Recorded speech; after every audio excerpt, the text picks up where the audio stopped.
What was the talk in lunch break when you saw a turn in the wicket?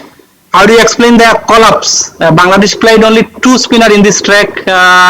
Do you think Bangladesh rightly assessed the wicket? Look, it's easy to say after day 3. I mean, when we bowled on day 1, it was a pretty good wicket. There wasn't much spin on offer. Obviously, the wicket's starting to spin now towards the end of day 3, and it was tricky for the batsmen. So no, look, it's easy to say after 3 days of cricket that we picked the wrong team. I don't think we have. We've got a balanced bowling attack. We've got an attack that we think we can get 20 wickets with. But when we bowled, there wasn't much on offer for the batsmen, for the bowlers. But there obviously is much. There is quite a bit on offer for the spinners as it is now. How do you explain this collapse? What was the talk in lunch break?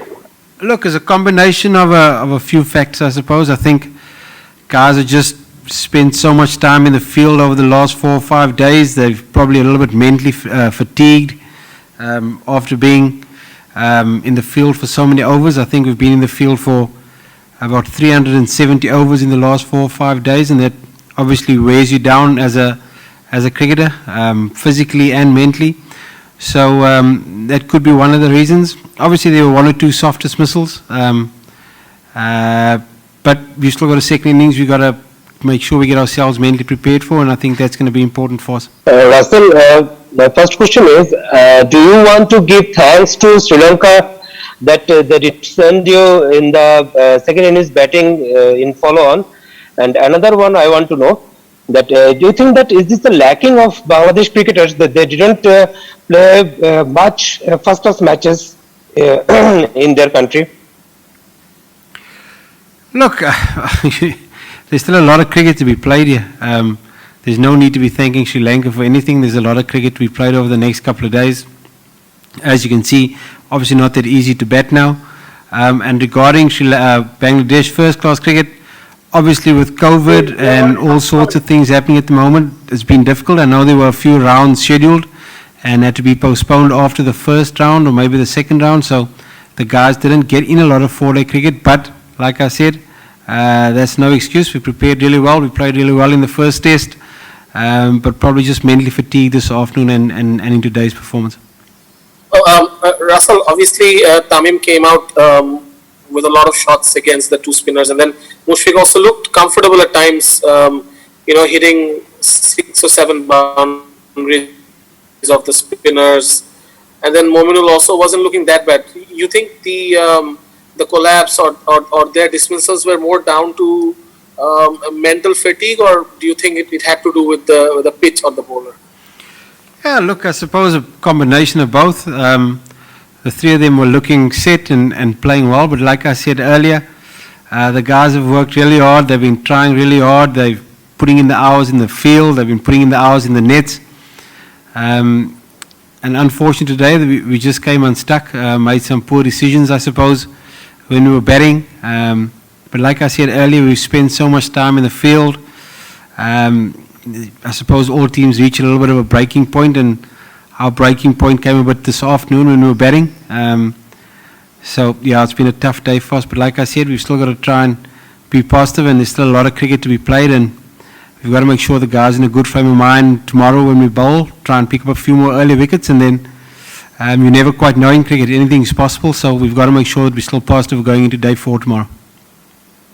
Russell, what support would you give to someone like Tamim for the way he bats? I mean, he scored 450s, and it's been very different to how, say, someone like Saif or Nazmul bats or Shanto bats. So do you think that's the right approach?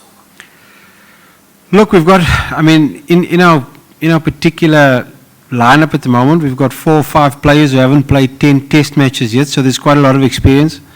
We need to encourage someone like Tamim to try and play positively, because some of the younger players not always that easy to just come in and express themselves and play with that sort of intent. So we're trying to encourage Tamim to be as positive as possible and take a little bit of pressure off the younger players.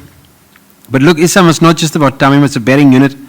There's 6 or 7 batters there that all need to contribute and all need to build partnerships. So whilst Tamim has played really well, the focus shouldn't just be on one particular player. It's a batting unit that we need to try and support and identify roles for and make sure that we try and get better. I think that's the most important thing. We've got some younger players who need to step up and put in some big performances, and and we've got to make sure we keep giving them opportunities to try and develop the game so that they can get to the levels of Tamim and Mushfiq in time to come. How confident are you that you can, survive and draw this test match? Look, we were part of an unbelievable test match a few weeks ago against the West Indies when they chased down 397. We know we're way behind the game at the moment. We're under a lot of pressure. Sri Lanka are dominating at the moment. But if we can pick up 2 or 3 early wickets tomorrow morning and cause a little bit of jitters in the change room, you never quite know. Somebody comes out and plays a great inning, so we've got to remain positive going into day 4 tomorrow. Last question, Shubroto. Russell, is there any space to cover up the batting failure through the wicket? And how you evaluation problem with Javed Kama's bowling failure? I can't hear you, sir. You need to repeat that, please. Is there any space to cover up batting failure by using the wicket?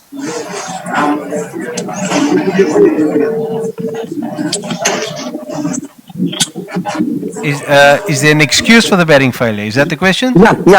No, there's no. Yeah. There's no excuse. Like I said earlier on, the guys are trying their hardest. They're working really hard. They're putting in the effort. Like I said earlier, we've just spent so much time in the field. Not an excuse, but I suppose mentally there was just a lapse and a bit of a breakdown after spending so much time on the legs over the last 4 or 5 days. You've got to remember the guys have spent nearly 380 overs in the field, so that will wear you down physically and mentally, and it's probably been partly a bit of a reason for our demise this afternoon. I think we have come to the end of the press conference today. Thank you everyone for joining in. Thank you.